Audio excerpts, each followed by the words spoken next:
It is the worst nightmare of the Kremlin security detail, an attack on the president of Russia while he is on the move.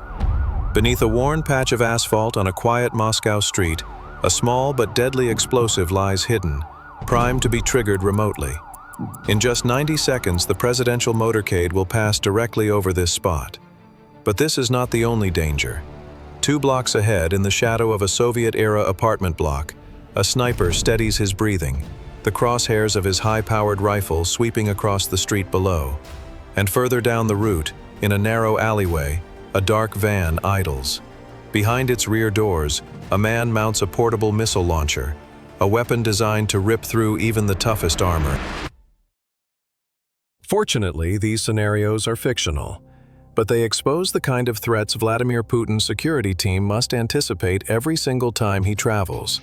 And for Beyond the Crime, this is where the story begins, inside the most guarded car in Russia and the shadowy, disciplined motorcade that surrounds it. To onlookers, it is a simple black limousine, long, polished, and imposing. To those who know, it is the Aurus Senat, less a car, more a fortress moving on wheels. Commissioned to replace the foreign-built Mercedes S600 Guard Pullman, it is a statement of Russian independence, built entirely at home, in secret, to meet one command: make it the safest place a Russian president could ever be. The Aurus weighs over 6 tons, more than a medium tank. Beneath its glossy panels lies a skin of titanium and composite armor designed to stop armor-piercing bullets and withstand direct blasts for grenades or roadside bombs. Its windows are thick, multi-layered slabs capable of halting sniper fire. Even the tires are bulletproof, running flat for kilometers if shredded. The doors are nearly 8 inches thick, sealed tight, and with the push of a button, their handles can electrify, delivering enough voltage to instantly incapacitate anyone who tries to force them open. Inside, it feels silent, almost insulated from the world outside. The cabin is airtight, guarded against chemical, biological, or radioactive attack. Any air brought inside is cleaned by a military-grade filtration system, keeping the passenger breathing pure oxygen, even if the outside air turns toxic. Hidden inside are encrypted communications, satellite uplinks, secure radios, and a direct line to the Kremlin and Russia's military command. In the rear compartment, a small medical station carries equipment for emergency treatment, including stored vials of the president's exact blood type. Despite its bulk, the Aurus moves fast. A 4.4-liter twin-turbocharged V8 hybrid, developed with Porsche engineers, produces nearly 600 horsepower. It can accelerate from a standstill to 100 kilometers per hour in just 6 seconds, speed that can mean the difference between escape and disaster. But in Moscow streets, the Aurus never moves alone. The president's convoy is a fortress in motion, each vehicle playing its part. Ahead, motorcycles and unmarked sedans sweep the route. An electronic countermeasure SUV constantly floods the airwaves with powerful radio interference, jamming cell signals that could trigger a bomb, ensuring that our fictional device buried in the road would simply never go off. Even if an attacker could visually spot the president's car, they'd have a problem. There's more than one. The convoy includes several identical Aurus limousines, each indistinguishable from the others at a glance, making it nearly impossible to know which to target. Behind them ride halfback SUVs, one carrying Putin's personal security detail, ready to drop everything and shield him with their bodies. The other packed with an elite counter-assault team trained to attack the attacker. Further back are support vans with medics, advanced communications units, and a hazardous materials team prepared for chemical or biological threats. At the center of the digital defense is the Roadrunner, a mobile command post capable of linking by satellite to Russia's military and intelligence networks. Inside, the president could, without pause, oversee national decisions or even order military action. But this level of protection is more than just technology. It is psychology. The convoy's presence dominates the streets it moves through. Police blocking intersections long before it arrives, traffic halted for minutes at a time, locals and tourists watching as the black river of state power flows past. It is deliberately intimidating, because intimidation itself is another kind of shield.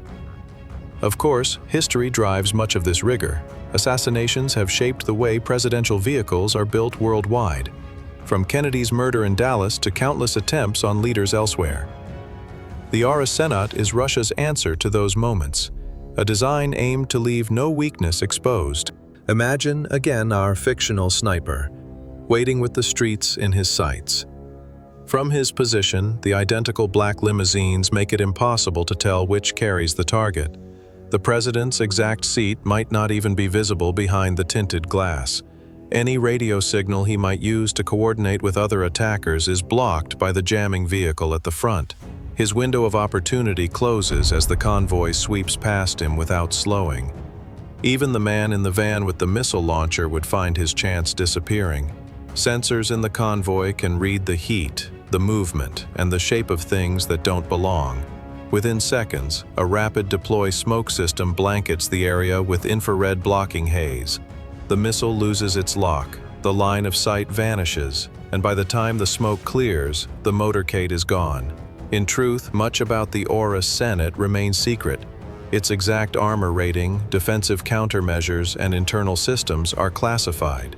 Only a handful of state engineers and security planners know its full abilities. And they are not talking. What the Kremlin does want the world to know is this: the Aurus is Russian-built, Russian-owned, and Russian-operated. It is not bought from abroad, and it does not depend on outside parts. Like the president it carries, it is meant to project strength, not just in capability, but in origin. It is at once a tool of defense and a symbol of sovereignty. As the convoy rolls deeper into the city, surrounded by layers of human and technological protection, the man inside remains almost untouchable. For those watching from the sidewalks, every glimpse of the limousine, every ripple of sunlight over its black bodywork, is a reminder of how many secrets, defenses, and preparations are hidden behind its doors. Nothing about it is simple transportation. It is theater. It is message.